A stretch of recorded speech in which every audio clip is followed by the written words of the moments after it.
Hey everybody, Tom Barnish, Chicago scene in the Wicker Park neighborhood, hanging out at a ghost kitchen. But I'm not here for the ghost kitchen for the story. No.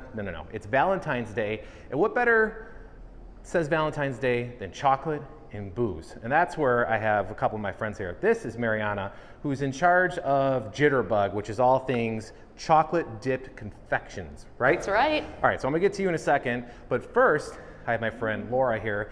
Laura, you're in charge of schooling me on all things Rob Roy, because like the Harvey Wallbanger, Tom Collins, I have no idea what Rob Roy is. I hear people order it at the bar, I think they're really cool, but I have no idea what it is. So you're gonna explain that, and then we're gonna explain why the drink of the Rob Roy goes well with the chocolate. So, how you doing? Good. So some of those classics really deserve to stay in the past. The Rob Roy is not one of those. So essentially it is it's really similar to a Manhattan, but it's made with Scotch, Vermouth, and bitters. It has a little bit less of the base spirit, so it's a little bit less alcoholic, which is kind of perfect for date night because it'll bring a little flush to your cheeks, it'll bring a little sparkle to the atmosphere, but it won't send you stumbling the way a stronger cocktail would. Okay. And what's Vermouth for people who don't know Vermouth? Yes, so Vermouth is a fortified wine product. I know a lot of people don't like Vermouth, but I think that that's because people have this on their back bar, they have a dusty old bottle. This is it's a perishable product. It's made of wine, so you need to drink it within 5 years or a year. It's good for a month in the fridge. Oh, okay, even so faster. Significantly less time than most people keep around. They do make half bottles, Okay. which are better for the home consumer that doesn't make a ton of cocktails. So. All right. Yeah. So what are we getting started with? All right, so I'm going to start with bitters. I just like to get started with a couple dashes of that. It's the cheapest ingredient, so if you make a mistake, you're not throwing out the good stuff. And bitters is? Bitters is, it's an aromatic alcohol. Some of it's not alcohol based, but it's a bunch of herbs and spices that are steeped in either alcohol or glycerin, sometimes with a little bit of sugar, and it just adds that aroma that like hits you, that spiciness to a lot of different cocktails. So we're gonna add the vermouth. This is Dolin Blanc. We're gonna do 1 ounce of the vermouth right there. Okay, all right. And then I'm going to add the Glendronach. So this scotch is especially suited to a Rob Roy. Why is that? Why is that? Okay, so it's aged for 12 years in sherry casks. And that entire time, the sherry is kind of like infusing into the scotch and just smoothing out those rough edges. If you've ever been afraid of scotch because you had that like one sip of grandpa's scotch at a wedding, this is not that scotch. This is not your grandpa's whiskey or scotch. Very accessible. Like if it's something that you're intimidated by, this is a really good scotch to try first. It's also awesome in cocktails. You don't just have to sip it by the fire, even though that's good too. All right. So I'm going to add 3/4 ounce of that. So a little bit less scotch than we have of the vermouth, which is why it's not too strong of a cocktail. It's a really good like conversation facilitator right there. So once all your spirits are in there, scoop some ice in. I like to get the good ice. It's nice and big cubes. That way you get maximum chill with minimum dilution. You want a little bit of dilution, but you don't want your cocktail to be watery. You want it to taste like the good stuff because you got the good stuff. For sure. So. Pretty simple as far as ingredients are concerned though with this particular drink, right? You don't have to fill your back bar for this one. It's just 3 ingredients, most of which you can use in other cocktails or on their own. Even sweet vermouth is good with just a little bit of club soda. Okay. All right. So if you're really fancy, or if you haven't made a cocktail in a while. There we go, okay. You want to do that? You can taste a little bit of it just to make sure that all of the balance is there. Okay. Then you strain it out into your cocktail glass. It's very fancy. Yes, very, very, very fancy. And then extra fancy, and this is what's really going to win your date over, the dark cherries. So this is perfect for a night at home. You don't have to go anywhere. Grab your scotch, make your Rob Roy, and you pair it with the chocolate. Thank you very much, Laura. I appreciate it. All right, so now, Marianna, how are you? I'm excellent. How are you? I'm wonderful. So you're doing all things chocolate. All Go things for chocolate. it. I'll get out of your way. You just show me what you're going to do. Oh, great. So I'm from Jitterbug Sweets. I work in this beautiful ghost kitchen. You can find me online, jitterbugsweets.com. You can come pick it up from me here, or we can ship it to your house. And what are you going to show us today? So we're going to make the Pecan Prance. Okay. This is goes especially well with a Rob Roy cocktail. It has a soft and luscious pecan caramel. golden chocolate crunch, and it is dipped in milk chocolate. And then we have our little fancy glitter on top. All right. So it is a 2-layer bar. Our top layer is our pecan caramel. It is a very soft caramel, as you can see. It is made with... Wait, that's all caramel? This is caramel. All right, okay. So this is my batch size. Okay.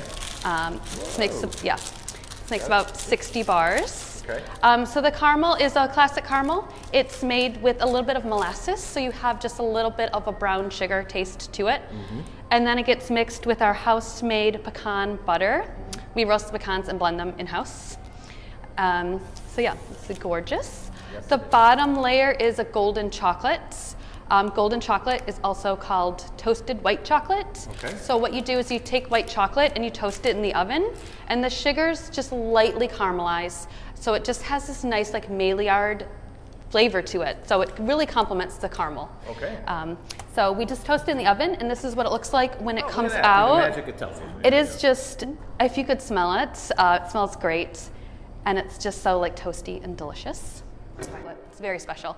So these are our 2 layers, and then we glue them together with chocolate. Oh, all good things chocolate, for sure. All good things chocolate. And then we slice it into bars that So that's have, what we're looking at here. this is a slice of that. Okay. Look at how beautiful that is.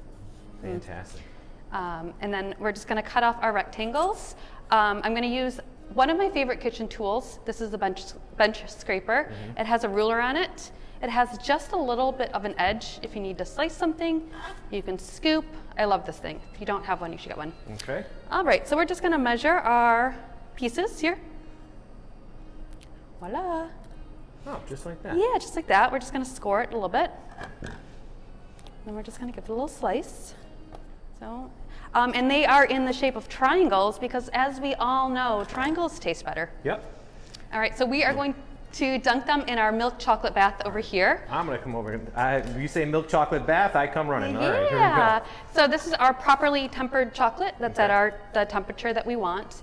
This is a 40% milk chocolate.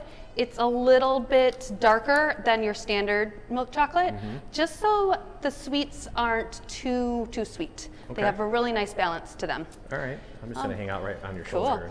So we flip it upside down, Okay. and we give it a little shimmy.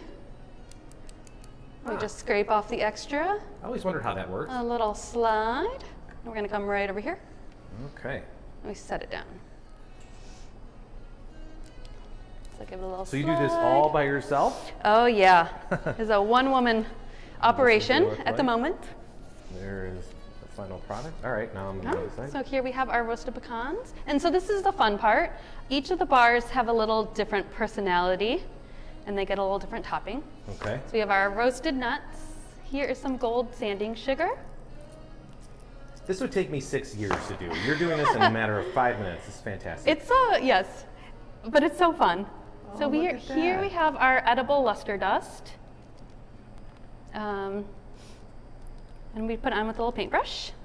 Okay. We have our silver, we have some ruby. And you can see how the chocolate is nice and shiny right now. It will set up to a hard shell in about 5 minutes. Okay. So it's chocolate, more chocolate. What's this part again?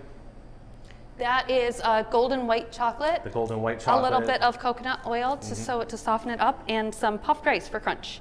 All right. All of the bars have a nice texture to them. All right. And then that's what they look like when they're all done. This is what they look like when they are all done. Look at that. Beautiful. Yeah, look at that. Fun. And then you package them up. Put them in these fun packages right here, correct? Yes. So this is packaged in cellophane, which is a natural product. It feels a lot like the plastic cello, but it's naturally biodegradable. So the packaging is compostable, which is very exciting. And then it also goes on this little pretty hand-cut gold paper. All right. So we just give it a little flip for a base. We open up our bag. Demo it real quick here. Yeah. Hey, Laura, come over here for a second. Stand next to, if you would, to Marianna. And why do you think this is a good pairing for the Rob Roy? So definitely the nuts. There's like a nice like nutty character in the Glendronach Scotch. There's a little bit of sweetness to this cocktail, and you kind of want to match the sweetness of your dessert to the sweetness of your cocktail. Since this isn't a super sugary dessert, I think that they'll be a really good pairing. Plus, I think that those Luxardo cherries will be delicious. All right. Well, thank you, ladies. I appreciate it. For people who want more information about Jitterbug Sweets, exquisite treats. All right. And Laura, is there anything that you want to mention as far as social medias or anything like that, or just to get the cocktail? I think just to get the cocktail. All right, fantastic. Thank you very much, ladies. I appreciate it. And here again is the ingredients used for said cocktail. And thank you again. Happy Valentine's Day, ladies. Thank you. I appreciate it. TBARNAS at WGNTV.com. That's TBarnes at WGNTV.com if you have a suggestion for the Chicago scene. Happy Valentine's Day. See you guys. Bye.